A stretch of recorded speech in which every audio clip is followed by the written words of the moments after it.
ராஜ் அவர்களும் வாழ்க்கையில் ஏற்படும் இன்ப துன்பங்களை எப்படி ஒருவருக்கொருவர் விட்டுக் கொடுத்து சமபங்கெடுத்து வாழ வேண்டும் என்பது போல இந்த தமிழ் சமூகத்தில் ஏற்படுகின்ற பாதிப்புகளிலும் அவருடைய தீவாரம் கோருகின்ற இடத்தில் அவருடைய பொது வாழ்க்கை அவருடைய தந்தையை போல் அவர்கள் இருவரும் இங்கு முற்போக்கு இயக்கங்களின் தலைவர்கள், பல்வேறு அமைப்புகள், கட்சிகள், பிரதிநிதிகள், சமூக மாற்றத்திற்கான சிந்தனையாளர்கள் என்று பெருமளவில் அனைத்து தோழர்களும் வருகின்றிருக்கிறார்கள்.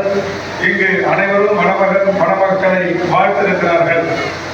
நான் நேரத்தின் அருமை கருதி ஒரு சில நிமிடங்களிலே மணமக்களை வாழ்த்தி விடைபெற இருக்கிறேன். நம்முடைய மகளுடைய தந்தை அருமை தோழர் தங்க தமிழ்ச்செல்வன் அவர்கள் தமிழ் சமூகத்தின் பல்வேறு போராட்ட களங்களில் ஒன்றாக நாங்கள் நின்ற ஒருவர். பல்வேறு போராட்ட களங்கள் மட்டுமல்லாமல் தமிழ் சமூகத்தின் உரிமைகளுக்காக போராடுகின்ற ஒரு முன்னெத்தி ஏர்களில் ஒருவராக இருக்கிறார். அதுவும் இந்த மேடையை நீங்கள் பார்த்தீர்கள் என்றால் தெரியும். வெறும் ஓட்டு அரசியல் பேசுகின்ற அரசியல் இயக்கங்களை சார்ந்தவர்கள் மட்டுமல்லாமல் தமிழ் சமூகத்தின் விடியலுக்கான எந்த விதமான இடர்பாடுகளையும் துன்பங்களையும் துயரங்களையும் தாங்கி நிற்கின்ற அத்தனை ஆளுமைகளும் இந்த அழைப்பிலே எச்சரிக்கப்பட்டிருக்கிறார்கள். அந்த வகையில் அனைத்து ஆளுமைகளுமே இங்கு வந்திருக்கிறார்கள். இன்னும் மற்றவர்கள் வர இருக்கிறார்கள். ஆக இவர்களுடைய வாழ்த்துக்களோடு மணமகள் இருவரும் மிகச் சிறப்பாக இந்த தமிழ் சமூகத்திற்கு பங்காற்றக்கூடியவர்களாக இங்கு நடைபெறுகின்ற மத ரீதியான மோதல்கள், சாதி ரீதியான மோதல்கள், வர்க்க ரீதியான மோதல்கள் போன்ற இதையெல்லாம் அடித்து நொறுக்கி ஒரு சமூக மாற்றத்திற்கான வாழ்வை வாழக்கூடியவர்களாக அவருடைய முன்னோர்கள், பெற்றோர்கள் வாழ்ந்திருக்கிறார்கள். உங்கள் பெற்றோர்களுக்கு கிடைத்த உறவுகளும் அதுபோன்று மிக முக்கியமானவர்களாக சமூகத்தின் அங்கத்தினராக பல்வேறு அரசியல் மாற்றத்திற்காக, சமூக விடுதலைக்காக, சாதி ஒழிப்பிற்காக, தமிழ் சமூகத்தின் உரிமைக்காக பல்வேறு தளங்களில் பணியாற்றக்கூடியவர்களை உங்கள் தாய் தந்தையர்கள் இன்றைக்கு உறவுகளாக, நண்பர்களாக பெற்றிருக்கிறார்கள். ஆக அந்த வகையில் இந்த திருமணத்தில் நான் பண்ருட்டியிலிருந்து ஓடோடி வந்து கலந்து கொள்வதிலே பெருமை அடைகிறேன். இன்னும் சொல்ல போனால் இன்று என் வீட்டில் ஒரு துக்ககரமான நிகழ்வு. என்னை என் குடும்பத்தார் நீங்கள் போக வேண்டாம், நீங்கள் இங்கே இருங்க என்று சொன்னார்கள்.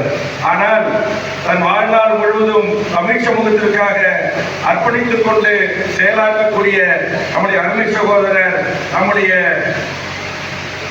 மணமகளுடைய தந்தை எங்கள் வழக்கறிஞர் ஜெயபிரகாசன் அவர்களின் ஊடாக அண்ணன் வர வேண்டும், நான் அதை விரும்புகிறேன் என்று சொன்னார். தமிழ்நாட்டில் எத்தனையோ அரசியல் கட்சிகள் இருக்குது, தலைவர்கள் இருக்கிறார்கள், சட்டமன்ற உறுப்பினர்கள் இருக்கிறார்கள்.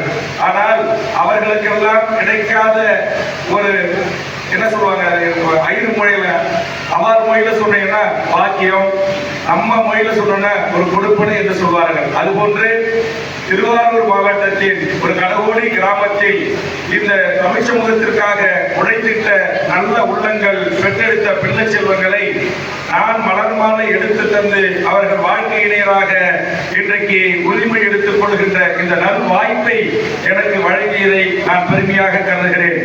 நான் கூட சில காலகட்டங்களில் எனது தோழர்களோடு நான் வருத்தப்படுவது உண்டு. நாம் இந்த மண்ணுக்கும் மொழிக்கும் மக்களுக்குமான போராட்ட களத்தில் இருக்கிறோம். ஒரு சாதி அமைப்பிலிருந்து விடுபட்டு வெளியே வந்து தனியான அனைத்து தமிழ் சமூகத்திற்குமான ஒரு தமிழர் வாழ்வுரிமை கூட்டமைப்பை உருவாக்கி, தமிழக வாழ்வுரிமை கட்சியை உருவாக்கி இன்றைக்கு நாம் இவ்வளவு இந்த மண்ணுக்கும் மக்களுக்கும் மொழிக்கும் இனத்திற்கும் நம்முடைய ஈழத்தமிழர் சிக்கல்களுக்கும் களமாடிக் கொண்டிருக்கிறோம். ஆனால் பொது சமூகம் நம்மை இன்னும் அங்கீகரிக்கவில்லையே, நம்மை இன்னும் ஏற்றுக்கொள்ளவில்லையே. தேர்தலில் கூட 3 முறை 6 முறை போட்டியிட்டு 3 முறை பொதுமக்கள் வாக்களித்து சட்டமன்ற உறுப்பினராக அனுப்பியிருக்கிறார்கள். ஆனால் தமிழ் சமூகம், பொது சமூகம் இன்னும் நான் இருந்த பாட்டாளி மக்கள் கட்சியையும் நான் பணியாற்றிய வன்னியர் சங்கத்தையும் கருத்தில் கொண்டு இவரும் வன்னியர் என்கிற அந்த பார்வையோடு பார்க்கிறது.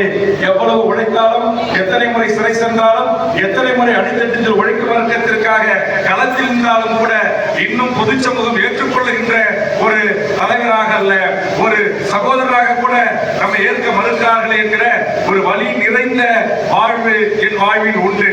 ஆக அதைக்கு மருந்திடுவது போல் அதற்காக ஒரு ஆறுதல் அளிப்பது போல் இன்றைக்கு நம்முடைய தங்க தமிழ்வேலன் அவர்கள் இன்றைக்கு அவருடைய அன்பு மகளுடைய திருமணத்தை கண்டிப்பாக நீங்கள் வந்துதான் மலர் மாலை எடுத்து தர வேண்டும், நடத்தி வைக்க வேண்டும் என்று சொன்னார்.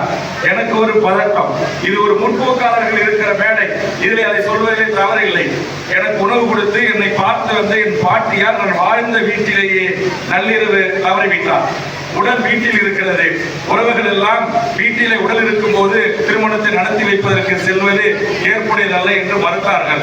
இல்லை இல்லை, இப்படி ஒரு தோழர் நீங்கள் தான் என் மகள் திருமணத்தை நடத்தி வைக்க வேண்டும் என்று ஒரு அன்பான வேண்டுகோளை எனக்கு விட்டிருக்கிறார். நான் ஓடோடி நடத்தி வைத்துவிட்டு உடனடியாக வந்து விடுகிறேன் என்று என் உறவுகளிடத்தில் சமாதானம் சொல்லிவிட்டு வந்திருக்கிறேன். நான் என் உறவுகளின் சம்பிரதாய சடங்குகளை காட்டிலும் இங்கே அருமை சகோதரர் மணமகன் மணமகனுடைய பெற்றோர்கள் இருவரும் இந்த மண்ணுக்கும் இந்த மக்களுக்குமான போராட்ட களத்திலிருந்து வளர்ந்தவர்கள். இரு குடும்பத்தாருமே இன்றைக்கு சாதி விட்டு சாதி மணமகன் மணமகளாக பெற்றோர்கள் இருந்திருக்கிறார்கள். அதனுடைய வழியாக இவர்களும் இருக்கிறார்கள். நான் எங்கும் பார்க்காத வண்ணம் இந்த உறுதிமொழியில் இன்றைக்கு அவர்கள் வித்தியாசமான உறுதிமொழிகளை எடுத்துக் கொண்டிருக்கிறார்கள். நாங்கள் தமிழ் சமூகத்திற்கும் சாதி மதங்களை கடந்து நாங்கள் உழைப்பதற்கும் எங்களை அர்ப்பணித்துக் கொள்வதற்கும் தயாராக இருக்கிறோம் என்கிற அந்த உறுதிமொழியை இங்கு எடுத்திருக்கிறார்கள். தமிழ் சமூகத்தின் ஓர்மைக்கு ஒற்றுமைக்கு எங்களால் பங்களிப்பை செய்வோம் என்பது தந்தை வழியில் அகலும் இன்றைக்கு அதற்கான உரிமை எடுத்துக் கொண்டிருக்கிறார்கள். ஆக அந்த வகையில் திருவாரூர் மாவட்டம் கம்யூனிஸ்ட் கட்சிகள் நிறைந்த மாவட்டம், முத்தமிழறிஞர் கலைஞர் அவர்கள் பிறந்த மாவட்டம். எனக்கு ஜெயபிரகாஷ் அவர்கள் திருமணத்திற்கு வந்து விடுங்கள் என்று சொன்னார். நான் மன்னார்குடிதானே என்று பார்த்தேன். அதற்கு பிறகு தெரிகிறது திருவாரூர் என்று. இங்கே எங்கள் திருவாரூர் மாவட்ட செயலாளர் சீனிசுவன் போன்றவர்களுக்கோ எங்கள் கந்தன் போன்றவர்களுக்கோ என்னால் சொல்ல இயலவில்லை.